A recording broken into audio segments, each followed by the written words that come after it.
Hello जी, hello. कैसी है public? उम्मीद करता हूं सब लोग बहुत बढ़िया रहोगे। दोस्तों बहुत बहुत स्वागत है आप सभी प्यारे प्यारे बच्चों का आज के इस सेशन में। थंबनेल देखकर आपको आइडिया लग चुका है कि यहां पर हम लोग किस चीज के लिए मिले हैं। जी हां, we are going to analyse GST paper pattern on the basis of past examination trends, right. ऐसा ही एनालिसिस हमने इनकम टैक्स का भी कर रखा है, जो आपको इसी चैनल पर मिल जाएगा। अगर आपने वो वीडियो नहीं देखा है तो मैं डिस्क्रिप्शन बॉक्स में या फिर कमेंट बॉक्स में उसे पिन करवा दूंगा, जरूर से वो वीडियो देखिएगा। That is very very very helpful for your upcoming exams. अब अगर हम बात करें जीएसटी की, तो राजा बेटा जीएसटी जो है वो अपने आप में कंटेंट वाइज बहुत लिमिटेड है। जब हम इनकम टैक्स को देखते हैं और जीएसटी को देखते हैं तो कंटेंट इज वेरी लिमिटेड। अगर आप खुद से रिवीजन करने बैठोगे तो आई थिंक 30-40 घंटे से ऊपर आपको नहीं लगेगा अच्छे तरीके से, बढ़िया तरीके से रिवीजन करने में पहली बार। और दूसरी तीसरी बार में तो टाइम और कम हो जाता है, 15-20 घंटे में आराम से आप इसका रिवीजन कर सकते हो। मेरी एडवाइस हमेशा रहती है कि जीएसटी का आप कोई भी कोना मत छोड़ो। हर एक कोने से आप जो जो प्रोविजंस हैं, जो जो क्वेश्चंस हैं, सब पढ़ लो, क्योंकि यही आपके पास स्कोरिंग है। आउट ऑफ 50 आप इजीली यहां पे 40 मार्क्स तक फेच कर सकते हो। इनकम टैक्स थोड़ा सा वास्ट है, उसको कवर करने में भी समय लगता है, प्रोविजंस भी थोड़े कॉम्प्लेक्स हैं।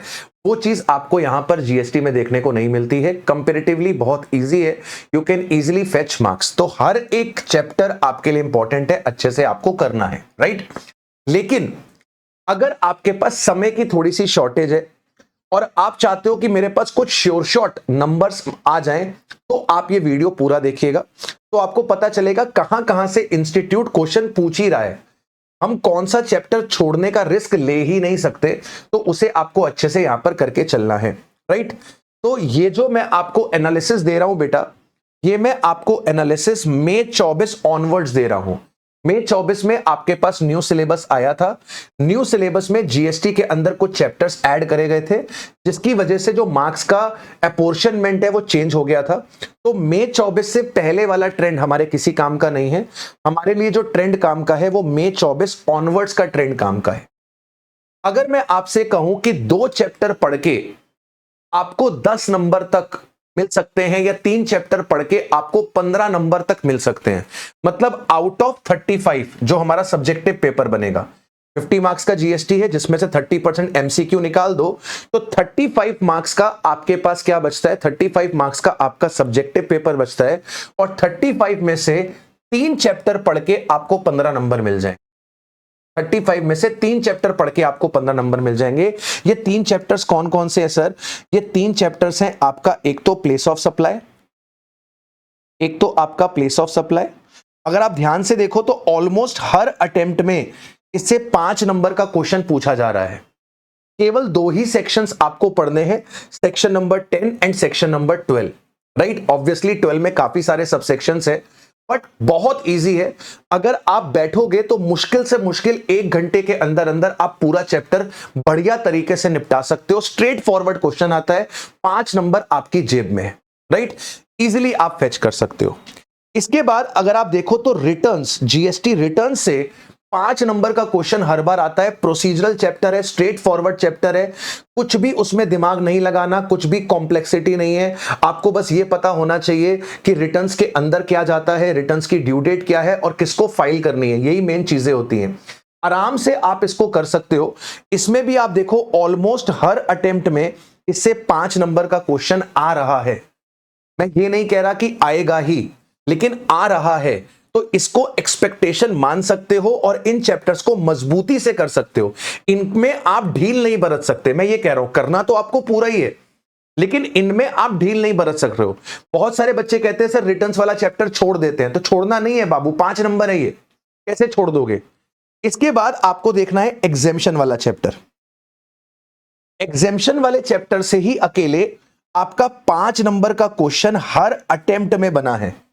आई नो एग्जेम्पशन का चैप्टर बहुत बड़ा है, बहुत लेंदी है, लेकिन बेटा हमने क्लास में जितनी एग्जेम्पशंस करी हैं उन्हीं से आपके पास हर बार क्वेश्चन निकल कर आते हैं, और जो रीसेंट अमेंडमेंट्स होती हैं वहां से क्वेश्चन निकल कर आते हैं। जनवरी 26 के लिए कोई भी अमेंडमेंट नहीं है, तो जितना आपको क्लास में पढ़ाया गया है वो फुल्ली अमेंडेड पढ़ाया गया है। उतनी ही एग्जेम्पशंस को आप अच्छे से कर लो जो हमने क्लास में करी है। कुछ एक अद्धा ही है जो हमने छोड़ी है, जो बहुत वाहियात सी है, उनको भी आप एक बार रीड कर लोगे तो काम चल जाएगा। अदरवाइज हमने बहुत अच्छे तरीके से एग्जाम्पशंस कर रखी है, वहीं से आपके पास क्वेश्चंस आते हैं। थोड़ा सा यहां पे रेक्टिफिकेशन करना पड़ेगा, लेकिन बाबू 5 नंबर भी तो मिल रहे हैं।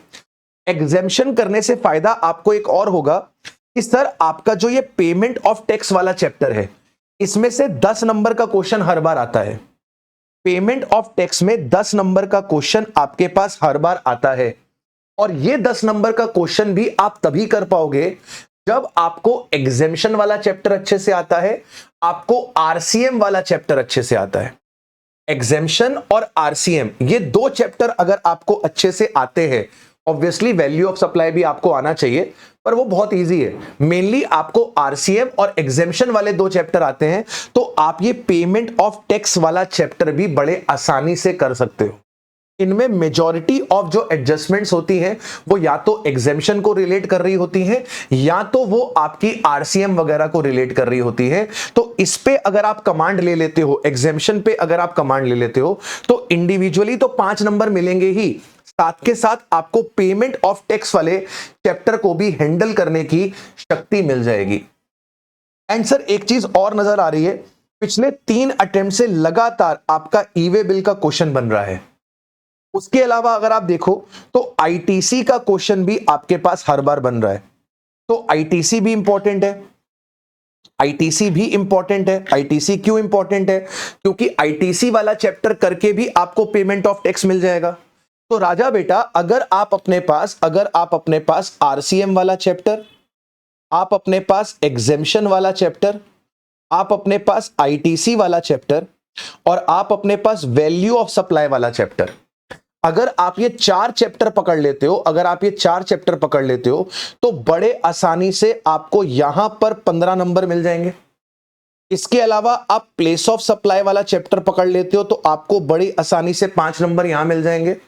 अगर आप रिटर्न्स वाला चैप्टर पढ़ लेते हो तो भी आपको बड़ी आसानी से 5 नंबर यहां पर मिल जाएंगे। मतलब ऑलमोस्ट 25 नंबर तक तो आप पकड़ सकते हो, जिसमें से मैं बोलता हूं कि आपके 15 नंबर तो फ्री के हैं। ये 3 चैप्टर अगर आप अच्छे से कर लो तो 15 नंबर तो आपके वैसे भी आ गए। इसके अलावा सब छुटपुटिया चैप्टर्स हैं, इतनी कोई आपको दिक्कत यहां पर निकल कर नहीं आएगी। तो मेरी एडवाइस आपको यही रहेगी, एक तो बाबू पूरा का पूरा तो करना ही है, छोड़ना आपको कुछ नहीं है, करना तो आपको सब कुछ है, लेकिन आपको इन चैप्टर्स पे विशेष ध्यान देना है। आपके प्लेस ऑफ सप्लाई पे, एग्जेम्पशन पे और रिटर्न्स पे, इस पे ऑलमोस्ट हर एक अटेम्प्ट पे इंडिविजुअल क्वेश्चन बन रहा है। ऑलमोस्ट हर एक अटेम्प्ट पे इंडिविजुअल क्वेश्चन बन रहा है। आप ध्यान से अगर इस पे देख लो तो आपका ये काम बन सकता है, राइट? तो मेक श्योर ऑफ इट कि आप इसको अच्छे से कर रहे हो। सप्लाई वाला चैप्टर जो पहला चैप्टर है, काफी बड़ा चैप्टर है। हम लोग शुरू में जब करते हैं तो 6-7 क्लासें लगाते हैं, लेकिन अगर आप देखो तो इससे ज्यादा कुछ पूछा नहीं जाता है। कॉम्पोजिशन स्कीम से भी ज्यादा कुछ पूछ नहीं रहा है इंस्टीट्यूट। टाइम ऑफ सप्लाई से इंडिविजुअल क्वेश्चन नहीं आ रहा, लेकिन टाइम ऑफ सप्लाई का एमसीक्यू में बहुत रोल आता है। तो आपका कॉम्पोजिशन हो गया, टाइम ऑफ सप्लाई हो गया, चार्ज अंडर जीएसटी हो गया, इनको वो एमसीक्यूज में पूछ लेता है। सब्जेक्टिव में अगर आप बात करोगे तो ये 3 चैप्टर प्लस आपका आईटीसी प्लस आपका आरसीएम, ये बाबू आप कर लो तो मेरे हिसाब से आप आराम से 35 में से 25 मार्क्स तक का पेपर आप अटेम्प्ट कर पाओगे, राइट? मेरी बात क्लियर हुई? अब आप लोगों से एक चीज पूछनी है, अगर आप मेरे से एबीसी एनालिसिस चाहते हो कि मालिक एबीसी एनालिसिस दे दो हमें जनवरी 26 एग्जाम के लिए, इनकम टैक्स का और जीएसटी का, अगर आप ये चाहते हो एबीसी एनालिसिस जनवरी 26 के लिए इनकम टैक्स और जीएसटी का, तो कमेंट सेक्शन पे जरूर से कमेंट करना। अगला वीडियो जो मैं आपको दूंगा वो मैं आपको इसी टॉपिक पे प्रोवाइड करने वाला हूं। So all the very best, मिलते हैं आप लोगों से नेक्स्ट सेशन में। Till then take care of yourself, bye bye, have a nice day.